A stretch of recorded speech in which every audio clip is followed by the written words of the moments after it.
昭和26年だから西暦で1951年の1月1日、生まれたのは東京の大田区、田園調布です。曽祖父が曽祖父の前の代ぐらいもそうだけど、佐賀で代官やってたんですよ。でその佐賀の長崎街道っていうのがあって、佐賀の鹿島っていうところから長崎に行く途中にちょうど十字路があって、そこが代官の屋敷で、今でもそこは屋号は江添っていうんですよ。池田さんっていう人が住んでるけど、中学生の頃、小学校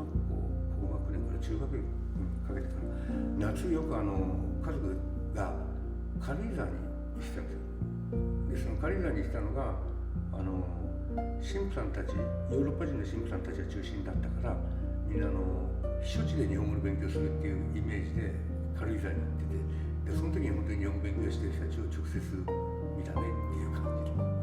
お父様とお母様が教えています。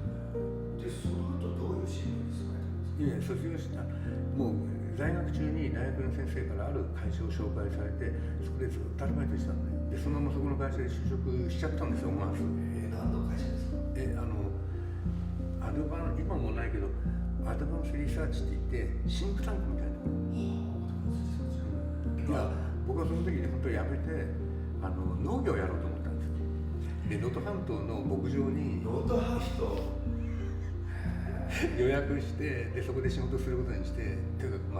頭を冷やしていろいろ考えようとか思ってで車で能登半島まで夜行ってる最中に松本で交通事故を起こしちゃったんですよ。先生ご自身で戻ってきて、でちょうど戻ってきた時が両親が始めるってことは知ってたけどね、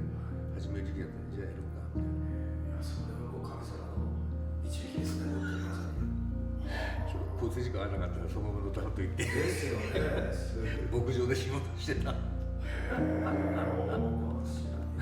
学校法人になったのは大きかったと思うね。でも学校法人になると建物を持たなきゃいけないし、建物は借金があっちゃいけないし。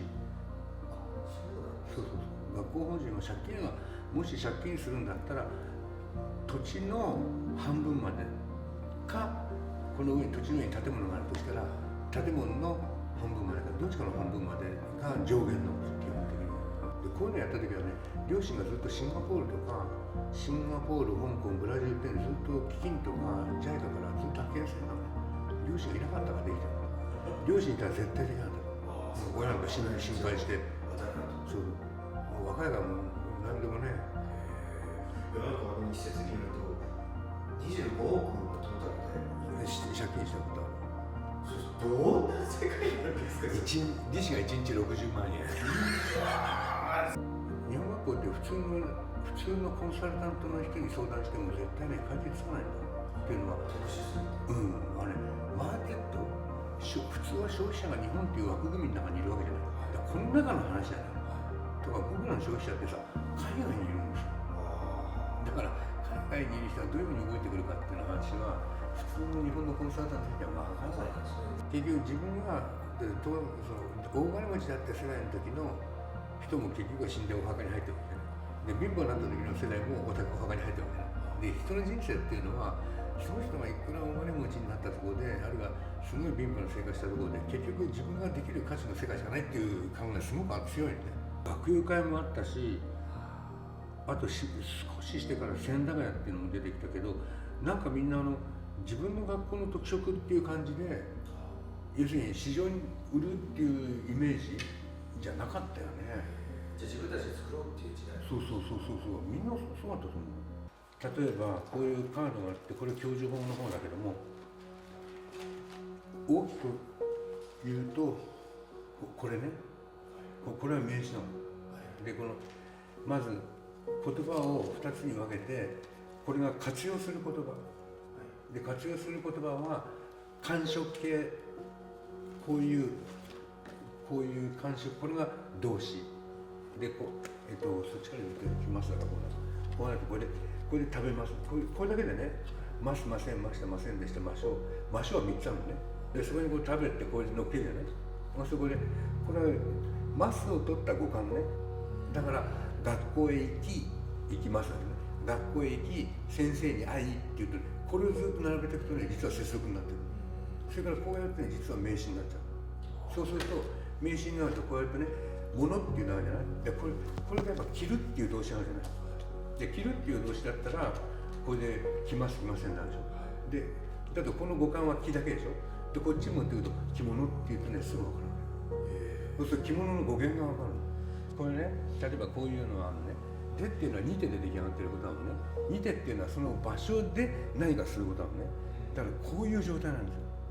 だからこうやってね、バスのおもちゃを持ってきてこの中にね、バスで行きますとか、ペンかなんか入れてね、これでペンで書きますとか、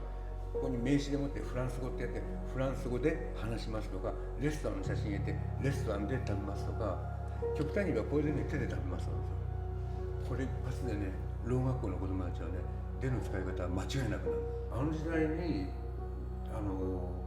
自分でこう本当に試したかったもんね。だからこれもやるじゃない、こうやって。田中さんは自己紹介をしました。例えば単語帳アプリっていうのはで、これ言語を選ぼうとすると、英語から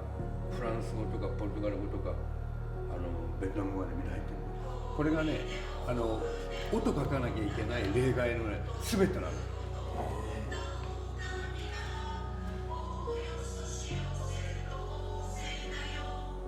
学校に関する評価っていうのは、一番究極の評価は卒業生がその学校を進めるかどうかなんですよ。もうそれだから、すごく立派な建物があっても全然内容のつまんない学校っていうのは、情報がない人は入るかもしれないけど、そこの OB があそこ教え方ひどいよって言ったら終わりなんだよね。今のまんまの日本教育じゃあ何も進歩ないなって気がしてるんだよ。基本的には例えば置き換え文法、大きいっていうのは形容詞、英語でビッグが大きいだから日本語でも形容詞にしちゃった。だけど次の瞬間大きく書くって言ったら、実は英語文法を持ってくるとそれは副詞になっちゃう。だけど大きいは形容詞で大きくは副詞だっていう説明はしないで、大きいのを活用の、だから英語文法に日本語を合わせて説明しようとするじゃない。でそれはね、大月文彦から始まってるんですよ。で大月文彦はもちろん大月玄卓、大月晩慶から大月文彦っていう流れの中で置き換え文法を中心に来てて、それで日本の大辞林じゃなくて、あれは玄海だっけを作ったっていう、そこまで来てる。でそれもよくわかるんだけど、その大月さんたちがやった時から今まで変わったことってないんだよね、ほとんど。例えば山田文法の山田さんが助詞ね、